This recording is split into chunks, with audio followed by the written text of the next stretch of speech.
12 weeks, 12 episodes and 1 winner. It's a long journey for us, as it is for the players, but it always comes together in the finale. Losing Omar last week made this finale an unpredictable one. Almost all of the final 5 had a shot at winning Survivor 42, even though one might have stronger odds than the other. 3 tribals, 3 challenges and a jury Q&A. There's a lot to go through, so let's have a look at the top 5 moments of the finale of Survivor 42. Top 5 going! Top 5 baby! Top 5 baby! Top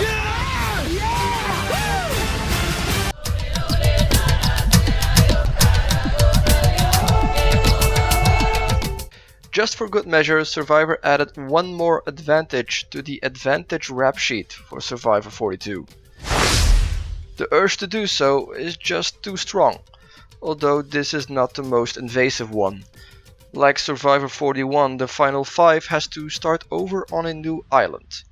They also each get a word scramble that hints towards the location of a slight advantage in the next immunity challenge. I don't mind these slight tweaks too much. They do take up much of the airtime in a finale where a lot has to be covered, but there are other advantages in Survivor 42 that need to be tweaked for Survivor 43. Lindsay gets to the advantage first, an advantage Lindsay definitely needed. She was blindsided last week. She has her back against the wall with almost no allies to back her up. Marianne is the only one who is willing to keep her, seemingly out of Taku loyalty and a personal friendship. But is that wise for Marianne? Lindsay is a big jury threat. 3 individual challenge wins and a strong social game. Lindsay might not have a big resume move, but likability often trumps strategy with the jury. I have nothing else to lose, so screw it. Savagery is what's gonna happen right now, and I'm balls to the wall, going all out to win this today.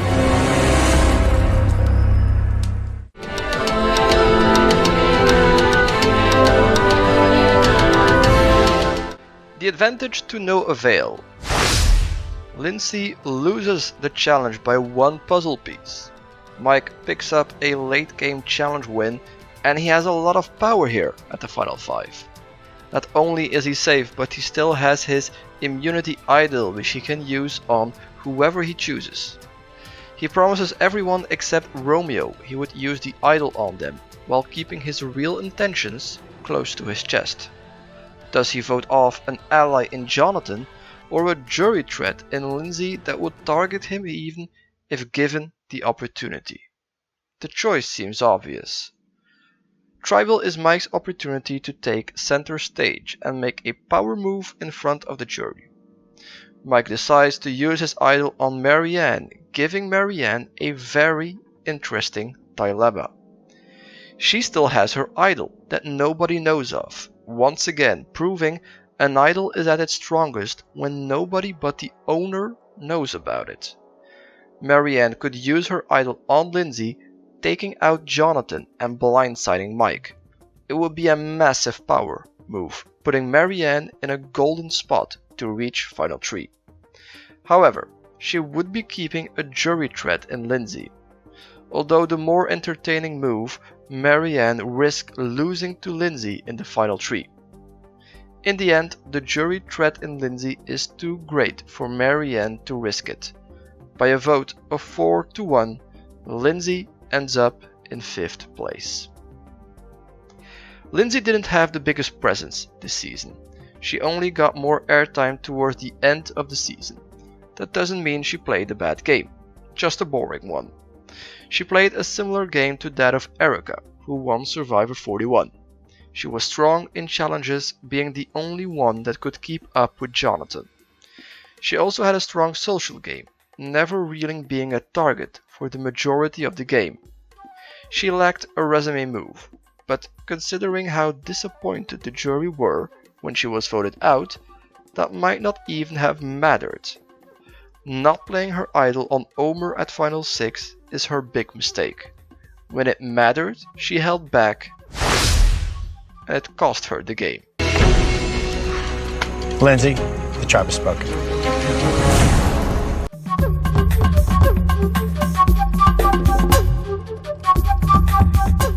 At Final 4, the fire-making challenge weighs heavily on the minds. Winning the final immunity challenge allows the winner to choose who they take with them to the final 3. At the same time, they condemn the other 2 to duel in a fire-making challenge. Win and earn your spot in the final 3. Lose and just come short in 4th place. Against all odds, Romeo wins immunity in a game of Simotion. It won't improve his odds to win though. Romeo has been playing a losing game since merge. Mike has an interesting approach here.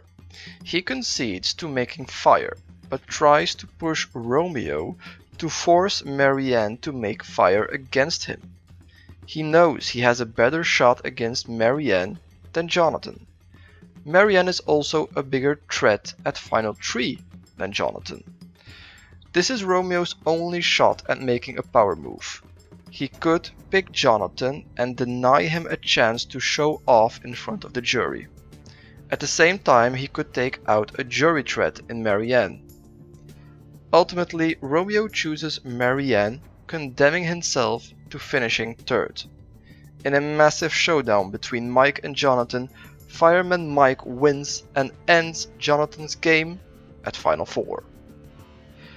Jonathan got much farther than many gave him credit for. It wasn't a surprise he got to the merge, but at the merge he proved himself to be more than a challenge beast. Jonathan had a good social game that took him until Final 4. However, as the merge carried on, the hunger and fatigue got to Jonathan, and it influenced his social game. He got snippy with some of his tribe, and it made him a target. At the same time, it also decreased his odds at winning a Final 3.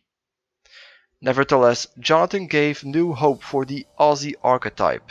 He proved that being a challenge beast pre-merge doesn't mean you're doomed at merge. Aussie would be proud. The tribe has spoken. Time for you to go.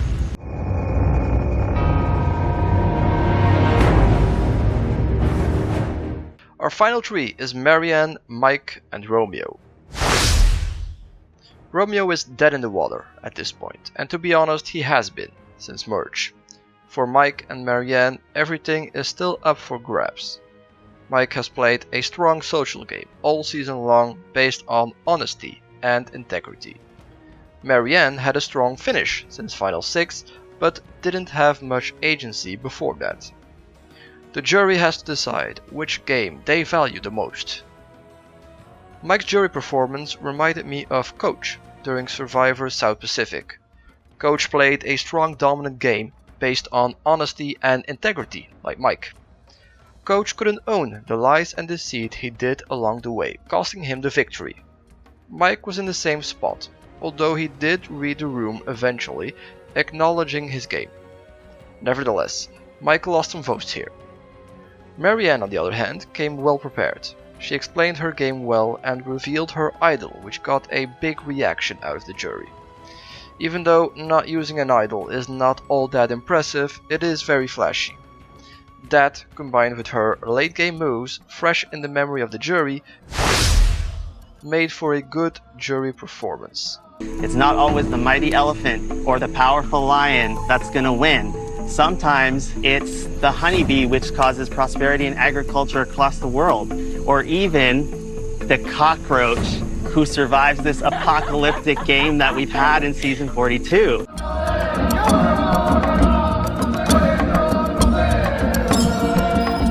In a near unanimous vote, Marianne beats out Mike in a 7-1-0 vote and becomes the champion of Survivor 42. She is the second black female winner since Vesepia all the way back in the 4th season, Survivor Marquesas. At 24, she is also one of the younger winners we have had in recent years. An impressive performance from a player that initially looked like a memorable character, but nothing more. She survived and bided her time. A late game push and strong social game makes her the reigning Survivor champ. Marianne's win proves that you don't have to dominate to win Survivor. It might be preferable to have a dominant winner, but in this era of Survivor these dominant players get sniped right before the finish. Keeping your head down and letting the big dogs take each other out while finishing strong might be the new recipe to win Survivor. It served Erica in Survivor 41 and it served Marianne now. It also shows that likability still carries a long way with the jury. The jury acknowledges that Marianne didn't play a dominant game, but they liked her and respect her enough to give her the win. The winner of Survivor 42, Marianne. It will be interesting to see how future players will adapt their game to Survivor 41 and 42 in this new era of Survivor. For now, Survivor goes under, laying in wait for Survivor 43 to emerge. Thank you very much for reading and listening. Let me know what you think, like if you like, and I'll see you next time.